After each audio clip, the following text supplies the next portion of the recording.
మన ఇంట్లో ఒక సంప్రదాయం ఉండేది. ఇంట్లో ఎవరి పెళ్లైనా జరిగినా వధువు మొదటి రాత్రి తాతయ్య గారి గదిలోనే గడపాలి అని. కాని అలా చేసిన ఒక నెల రోజులకే ఆమె గర్భవతి అయిపోవడం జరిగేది. నా పెళ్లయ్యాక నేను ఆ రివాజును అంగీకరించలేదు.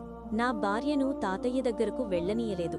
అయితే 2 సంవత్సరాలు గడిచినా నా భార్యకు బిడ్డ కలగలేదు. అలా బలవంతంగా ఒకరోజు నేను నా భార్యను తాతయ్య గదికి పంపి నేనే గదిలో దాక్కున్నాను.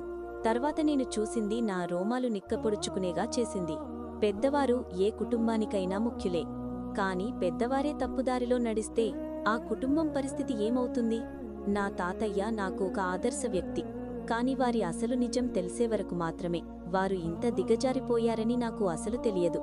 మా కుటుంబం ఇతరుల అక్కచెల్లెళ్లం గౌరవాన్ని కాపాడేది. కాని మా ఇంటి మహిళలతో ఇలా వ్యవహరిస్తారని నాకు తెలియదు. నేనే దీన్ని ఆపగలనని అనుకున్నాను. కాని నేను ఒక దశలో బలహీనపడ్డాను. మేము చదువుకున్న మంచి కుటుంబం. మాకు సంయుక్త కుటుంబం. అందరం ఒకే ఇంట్లో ఉండేవాళ్లు. ఎప్పుడూ ఇంట్లో గొడవలేం. ఇంటి పెద్ద మా తాతయ్య. పెద్ద చిన్న అందరూ వారి మాటే వింటారు, గౌరవిస్తారు. ఆయన అందరినీ ప్రేమగా చూసుకునేవారు. ఎప్పుడూ ఎవరినీ దూషించేవారు కాదు. కాని ఇవన్నీ ఉన్నా మా వంశంలో ఒక విచిత్ర సంప్రదాయం ఉండేది. దాని గురించి విన్నవాళ్లు తమ కూతుళ్లను ఇక్కడికి ఇవ్వడానికి వెనుకడుగు వేయేవారు. అందుకే మా పెద్దలు ఆ సంప్రదాయాన్ని అరికట్టాలని ప్రారంభించారు. చిన్నప్పట్నుంచి చూశాను. మా ఇంట్లో ఎవరి పెళ్లైనా అయితే వధువు మొదటి రాత్రి తాతయ్య గదిలోనే గరిపేది. చిన్నప్పుడు దీని అర్థం కాలేదు. వయసు పెరిగే కొద్దీ ఆ విచిత్ర రివాజు నా మనసులో అనేక ప్రశ్నలు రేపింది. ఎంతో ప్రయత్నించినా అసలు హకీకత్ ఎవరూ చెప్పలేదు. ఇది ఏళ్లుగా జరుగుతోంది. ఆశ్చర్యమేమిటంటే తాతయ్య గదిలో రాత్రి గడిపిన వధువు నెలలోపే గర్భవతి అయిపోవడం. ఇది నాకు చాలా విచిత్రంగా అనిపించేది. నేను ఒప్పుకోలేకపోయాను. నేను మా అన్నదమ్ముల్లో మూడోవాడు. మా పెద్ద అన్నల భార్యలతో కూడా ఇదే జరిగింది. వాళ్లు ఎవ్వరూ ఏమీ అనలేదు. అందుకే వారితో నాకు వాదనలు అయ్యాయి. ఎవ్వరూ నా ప్రశ్నలకు సమాధానం చెప్పలేదు. ఇక నాకు సమాధానం కావాల్సిన సమయం వచ్చింది. ఎందుకంటే నా పెళ్లి గురించి మాటలు మొదలయ్యాయి. నా విషయంలో కూడా ఇదే చేద్దామనుకుంటారని నాకు తెలుసు. కాని నేను అంగీకరించలేదు. పెళ్లిరోజు నానే చెప్పేశాను, నా భార్యను తాతయ్య గదిలో వదిలి రాను అని. చెప్పి నా భార్యతో నా గదికి వెళ్ళిపోయాను. ఇలా చేసిన తర్వాత తాతయ్య ప్రవర్తన మారుతుంది అని అనుకున్నాను. కాని ఆయన ఒక్క మాట అనలేదు. సహజంగానే ఉన్నారు. మా పెళ్లికి 2 ఏళ్లైనా బిడ్డ పుట్టలేదు. డాక్టర్లను కలిశాం. అన్ని పరీక్షలు బాగానే వచ్చాయి. అయినా ఫలితం లేదు. నా అన్నలు చెబుతూనే ఉండేవారు, నువ్వు తప్పు చేశావు. ఇప్పుడు జీవితాంతం పిల్లల కోసం తపించాలి అని. వారి మాటలు విని నాకు కోపం వచ్చేది. బిడ్డ కోసం నేను ఎలా తప్పు అవుతాను? నా చేతులారా నా భార్యను ఇంకొకరి గదికి ఎలా పంపిస్తాను? వారు తాతయ్య అయినా నా భార్యకు సంబంధం లేనివారు. నేను ఎప్పుడూ అంత నీచుడిని కాలేను. నా భార్యకు ఆ రివాజు అస్సలు నచ్చేది కాదు. చాలా విచిత్రంగా అనిపించేది. కాని కాలం గడుస్తుండడంతో లోకపు మాటలు మమ్మల్ని డిప్రెషన్లోకి నెట్టాయి. మా కుటుంబంలో అందరికీ పిల్లలున్నారు. మా ఇద్దరికే లేరు. సమీత భవిష్యత్తులో ఆశ కూడా కనిపించలేదు. నా భార్య తల్లడిల్లి మౌనంగా అయిపోయింది. చిరాకుతో ఉండేది. ఒకరోజు ఆమె చెప్పింది, నన్ను తాతయ్య గదికి పంపు అని. ఆమె మాట విన్ని కోపంతో నేను ఒప్పుకోనని చెప్పాను. కాని ఆమె, ఎప్పటికీ పిల్లలు లేకుండా ఉండలేం, ఇది చెయ్యాల్సిందే అంది. నేను ఒప్పుకోలేదు. దేవుడిస్తే ఇస్తాడు అని ఆమెను మందలించాను. కాని సమయం కదులుతూ ఉండగా ఆమె పట్టుదల పెరిగింది. ఆశలు కనిపించడం లేదు కదా.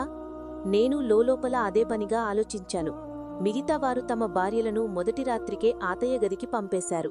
ఇంతకీ మా అమ్మ, పెద్దమామ, చిన్నమామ వరకు ఒక్కో రాత్రి తాతయ్య దగ్గర గడిపారు.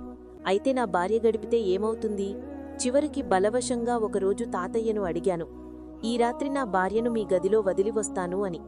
ఆయన సరే అన్నారు. అంతే.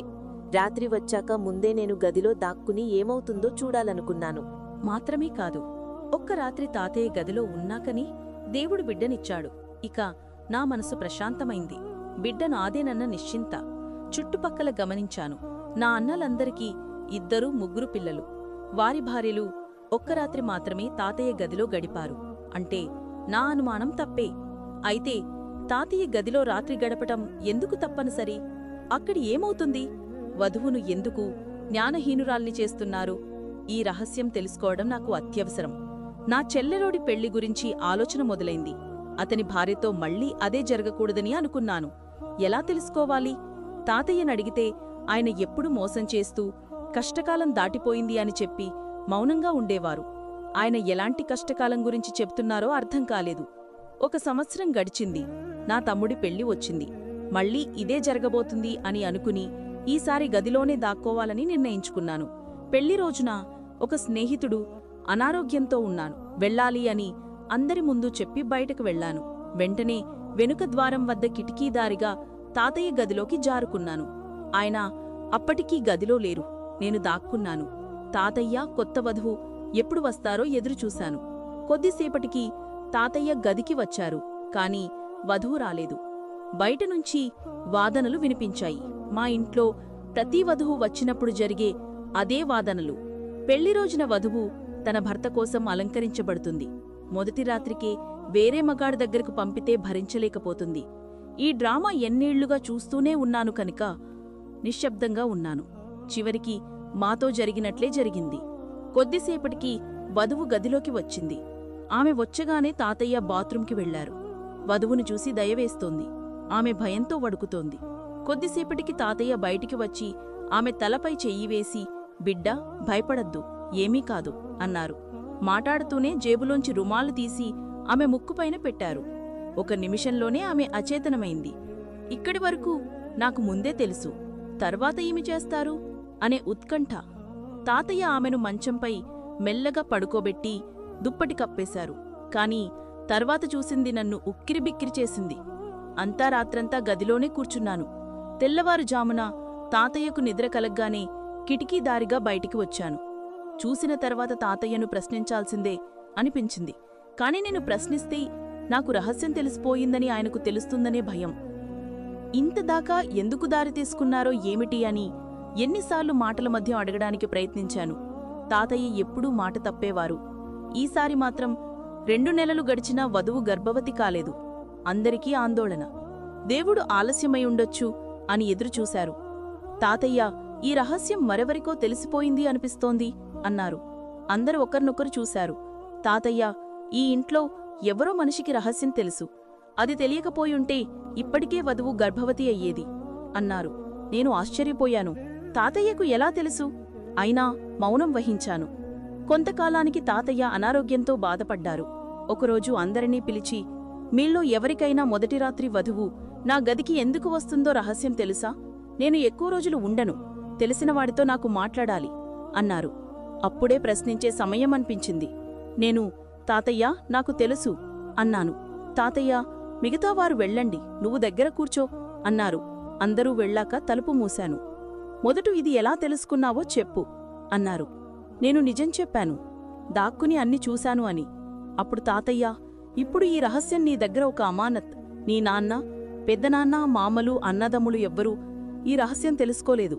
నేను చనిపోయిన తర్వాత అందర్నీ కూడదీసి ఈ రహస్యం చెప్పు. అందరి హృదయాల్లో నా మీద ఉన్న తప్పుడు భావాలు తొలగిపోవాలి. నేను నా మీద ఎలాంటి పాపం వేసుకొని పోతనుకుంటున్నాను అన్నారు. నేను సూటిగా అడిగాను, ఇదంతా ఏమిటి? పూర్తి వివరంగా చెప్పండి. అందరి ప్రశ్నలకు సమాధానం చెప్పగలను. అప్పుడు తాతయ్య చెప్పారు, అందరూ నేను వధువులతో తప్పు చేస్తున్నాను అని అనుకుంటున్నారు, కానీ అది నిజం కాదు.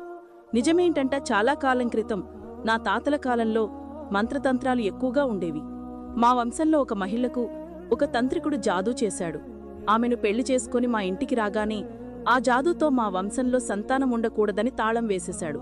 ఒక మహాత్ముడు ఆ జాదూకి పరిహారం చెప్పారు. 7 తరాల వరకు ఒక విధానం చెయ్యాలి. ఇంటికి వధువు వచ్చిన ప్రతిసారీ ఇంట్లో పెద్దవాడు ఆమెనొక రాత్రి దగ్గర ఉంచాలి. ఆయన చెప్పిన మంత్రాన్ని జపించాలి. ఆ మంత్రం మరెవరికీ తెలియకూడదు. అందుకే ప్రతి వధువును అచేతనురాల్ని చేస్తారు. మంత్రపఠనం చేసి ఆమె శరీరంలో ఒక భాగానికి నల్లదారాన్ని కడతారు. ఇది 7 తరాల వరకు కొనసాగింది. నాకంటే ముందు నా తాతయ్య, వారికంటే ముందు వారి తాతయ్య ఇలా చేశారు. ఇప్పుడు మీరు 7వ తరము. మీ తర్వాత ఇక ఇది అవసరం లేదు. నువ్వు నీ భార్యపై ఇది జరగనీయలేదు కనుక ఆ జాదూ ప్రభావం అక్కడే ఉండిపోయింది. మీకు బిడ్డ కలుగలేదు. నీ భార్యతో కూడా నేను ఇదే చేశాను కనుక మీకు బిడ్డ కలిగింది. ఈ రహస్యం ఎవరికీ తెలియదు. నేను నా ఇంటి వధువులను తాకలేదు. వారు మా ఇంటి గౌరవం. నేను చనిపోయిన తర్వాత ఈ నిజాన్ని అందరికీ చెప్పు. అందరి మనసులో ఉన్న అనుమానాలు తొలగిపోవాలి అన్నారు. తాతయ్య మాటలు విని మౌనం వహించాను.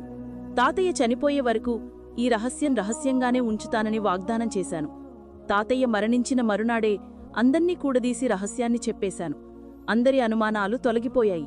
తాతయ్య గదిలో ఉన్న అన్ని వనమూలికలను, ఔషధాలను ప్రవహించే నీటిలో వదిలేశాము. ఇలా 7 తరాల కిందట్నుంచి ఉన్న ఒక జాదూకి మేమంతా విముక్తులమయ్యాము. ధన్యవాదాలు స్నేహితులారా. మాత్రమే కాదు, ఒక్క రాత్రి తాతయ్య గదిలో ఉన్నాకనే దేవుడు బిడ్డనిచ్చాడు. ఇక నా మనసు ప్రశాంతమైంది. బిడ్డ నాదేనన్న నిశ్చింత. చుట్టుపక్కల గమనించాను. నా అన్నలందరికీ 2-3 పిల్లలు. వారి భార్యలు ఒక్క రాత్రి మాత్రమే తాతయ్య గదిలో గడిపారు. అంటే నా అనుమానం తప్పే. అయితే తాతయ్య గదిలో రాత్రి గడపడం ఎందుకు తప్పనిసరి? అక్కడేమవుతుంది? వధువును ఎందుకు జ్ఞానహీనురాల్ని చేస్తున్నారు? ఈ రహస్యం తెలుసుకోవడం నాకు అత్యవసరం. నా చెల్లెలోడి పెళ్లి గురించి ఆలోచన మొదలైంది. అతని భార్యతో మళ్ళీ అదే జరగకూడదని అనుకున్నాను. ఎలా తెలుసుకోవాలి? తాతయ్యనడిగితే ఆయన ఎప్పుడూ మోసం చేస్తూ కష్టకాలం దాటిపోయింది అని చెప్పి మౌనంగా ఉండేవారు. ఆయన ఎలాంటి కష్టకాలం గురించి చెబుతున్నారో అర్థం కాలేదు. 1 సంవత్సరం గడిచింది. నా తమ్ముడు పెళ్లి వచ్చింది. మళ్ళీ ఇదే జరగబోతుందని అనుకుని ఈసారి గదిలోనే దాక్కోవాలని నిర్ణయించుకున్నాను. పెళ్లి రోజున ఒక స్నేహితుడు అనారోగ్యంతో ఉన్నాడు, వెళ్ళాలి అని అందరి ముందు చెప్పి బయటికి వెళ్లాను. వెంటనే వెనుక ద్వారం వద్ద కిటికీ దారిగా తాతయ్య గదిలోకి జారుకున్నాను. ఆయన అప్పటికీ గదిలో లేరు. నేను దాక్కున్నాను. తాతయ్య, కొత్త వధువు ఎప్పుడు వస్తారో ఎదురుచూశాను. కొద్దిసేపటికి తాతయ్య గదికి వచ్చారు. కాని వధువు రాలేదు. బయటనుంచి వాదనలు వినిపించాయి. మా ఇంట్లో ప్రతి వధువు వచ్చినప్పుడు జరిగే అదే వాదనలు. పెళ్లి రోజున వధువు తన భర్త కోసం అలంకరించబడుతుంది. మొదటి రాత్రికే వేరే మగాడి దగ్గరకు పంపితే భరించలేకపోతుంది. ఈ డ్రామా ఎన్నేళ్లుగా చూస్తూనే ఉన్నాను కనుక నిశ్శబ్దంగా ఉన్నాను. చివరికి మాతో జరిగినట్లే జరిగింది. కొద్దిసేపటికి వధువు గదిలోకి వచ్చింది. ఆమె వచ్చగానే తాతయ్య బాత్రూంకి వెళ్లారు. వధువును చూసి దయవేస్తోంది. ఆమె భయంతో వణుకుతోంది. కొద్దిసేపటికి తాతయ్య బయటకు వచ్చి ఆమె తలపై చెయ్యి వేసి, బిడ్డా, భయపడద్దు, ఏమీ కాదు అన్నారు. మాటాడుతూనే జేబులోంచి రుమాళ్లు తీసి ఆమె ముక్కుపైన పెట్టారు. 1 నిమిషంలోనే ఆమె అచేతనమయ్యింది. ఇక్కడి వరకు నాకు ముందే తెలుసు. తరువాత ఏమి చేస్తారు అనే ఉత్కంఠ. తాతయ్య ఆమెను మంచంపై మెల్లగా పడుకోపెట్టి దుప్పటి కప్పేశారు. కాని తరువాత చూసింది నన్ను ఉక్కిరిబిక్కిరి చేసింది. అంతా రాత్రంతా గదిలోనే కూర్చున్నాను. తెల్లవారుజామున తాతయ్యకు నిద్ర కలగగానే కిటికీదారిగా బయటకు వచ్చాను. చూసిన తరువాత తాతయ్యను ప్రశ్నించాల్సిందే అనిపించింది. కాని నేను ప్రశ్నిస్తే నాకు రహస్యం తెలిసిపోయిందని ఆయనకు తెలుస్తుందని భయం. ఇంతదాకా ఎందుకు దారి తీసుకున్నారు ఏమిటి అని ఎన్నిసార్లు మాటల మధ్య అడగడానికి ప్రయత్నించాను. తాతయ్య ఎప్పుడూ మాట తప్పేవారు. ఈసారి మాత్రం 2 నెలలు గడిచినా వధువు గర్భవతి కాలేదు. అందరికీ ఆందోళన. దేవుడి ఆలస్యం అయ్యుండొచ్చు అని ఎదురుచూశారు. తాతయ్య, ఈ రహస్యం మరెవరికో తెలిసిపోయింది అనిపిస్తోంది అన్నారు. అందరూ ఒకరినొకరు చూశారు. తాతయ్య, ఈ ఇంట్లో ఎవరో మనిషికి రహస్యం తెలుసు. అది తెలియకపోయుంటే ఇప్పటికీ వధువు గర్భవతి అయ్యేదే అన్నారు. నేను ఆశ్చర్యపోయాను. తాతయ్యకు ఎలా తెలుసు? అయినా మౌనం వహించాను. కొంతకాలానికి తాతయ్య అనారోగ్యంతో బాధపడ్డారు. ఒకరోజు అందర్నీ పిలిచి, మీలో ఎవరికైనా మొదటి రాత్రి వధువు నా గదికి ఎందుకు వస్తుందో రహస్యం తెలుసా? నేను ఎక్కువ రోజులుండను. తెలిసినవాడితో నాకు మాట్లాడాలి అన్నారు. అప్పుడే ప్రశ్నించే సమయమనిపించింది. నేను, తాతయ్య, నాకు తెలుసు అన్నాను. తాతయ్య, మిగతా వాళ్ళు వెళ్ళండి, నువ్వు దగ్గర కూర్చో అన్నారు. అందరూ వెళ్ళాక తలుపు మూశాను. మొదట ఇది ఎలా తెలుసుకున్నావో చెప్పు అన్నారు. నేను నిజం చెప్పాను, దాక్కొని అన్నిటి చూశాను అని. అప్పుడు తాతయ్య, ఇప్పుడు ఈ రహస్యం నీ దగ్గర ఒక అమానత్. నీ నాన్న, పెద్దనాన్న, మామలు, అన్నదమ్ములెవరూ ఈ రహస్యం తెలుసుకోలేదు. నేను చనిపోయిన తర్వాత అందరినీ కూడదీసి ఈ రహస్యం చెప్పు. అందరి హృదయాల్లో నా మీద ఉన్న తప్పుడు భావాలు తొలగాలి. నేను నా మీదనే ఎలాంటి పాపం వేసుకుని పోవద్దనుకుంటున్నాను అన్నారు. నేను సూటిగా అడిగాను, ఇదంతా ఏమిటి? పూర్తి వివరంగా చెప్పండి. అందరి ప్రశ్నలకు సమాధానం చెప్పగలను. అప్పుడు తాతయ్య చెప్పారు, అందరూ నేను వధువులతో తప్పు చేస్తున్నాను అని అనుకుంటున్నారు. కాని అది నిజం కాదు. నిజమేమిటంటే, చాలా కాలం క్రితం మా తాతల కాలంలో మంత్రతంత్రాలు ఎక్కువగా ఉండేవి. మా వంశంలో ఒక మహిళకు ఒక తంత్రికుడు జాదు చేశాడు. ఆమెను పెళ్లి చేసుకుని మా ఇంటికి రాగానే ఆ జాదూతో మా వంశంలో సంతానముండకూడదని తాళం వేసేశాడు. ఒక మహాత్ముడు ఆ జాదూకి పరిహారం చెప్పారు. 7 తరాల వరకు ఒక విధానం చేయాలి. ఇంటికి వధువు వచ్చిన ప్రతిసారీ ఇంట్లో పెద్దవాడు ఆమెను ఒక రాత్రి దగ్గర ఉంచాలి. ఆయన చెప్పిన మంత్రాన్ని జపించాలి. ఆ మంత్రం మరెవరికీ తెలియకూడదు. అందుకే ప్రతి వధువును అచేతనురాలిని చేస్తారు. మంత్రపఠనం చేసి ఆమె శరీరంలో ఒక భాగానికి నల్లదారాన్ని కడతారు. ఇది 7 తరాల వరకు కొనసాగింది. నాకంటే ముందు మా తాతయ్య, వారికంటే ముందు వారి తాతయ్య ఇలా చేశారు. ఇప్పుడు మీరు 7వ తరము. మీ తరువాత ఇక ఇది అవసరం లేదు. నువ్వు నీ భార్యపై ఇది జరగనివ్వలేదు. అందుకే జాదూ ప్రభావం అక్కడే ఉండిపోయింది. మీకు బిడ్డ కలగలేదు. నీ భార్యతో కూడా నేను ఇదే చేశాను. అందుకే మీకు బిడ్డ కలిగింది. ఈ రహస్యం ఎవరికీ తెలీదు. నేను నా ఇంటి వధువులను తాకలేదు. వారు మా ఇంటి గౌరవం. నేను చనిపోయిన తరువాత ఈ నిజాన్ని అందరికీ చెప్పు. అందరి మనసులో ఉన్న అనుమానాలు తొలగాలి అన్నారు. తాతయ్య మాటలు విని మౌనం వహించాను. తాతయ్య చనిపోయే వరకు ఈ రహస్యం రహస్యంగానే ఉంచుతాను అని వాగ్దానం చేశాను. తాతయ్య మరణించిన మరునాడే అందరినీ కూడదీసి రహస్యం చెప్పేశాను. అందరి అనుమానాలు తొలగిపోయాయి. తాతయ్య గదిలో ఉన్న అన్ని వనమూలికలను, ఔషధాలను ప్రవహించే నీటిలో వదిలేశాము. ఇలా 7 తరాల కిందటి నుంచి ఉన్న ఒక జాదూకి మేమంతా విముక్తులమయ్యాము. ధన్యవాదాలు స్నేహితులారా.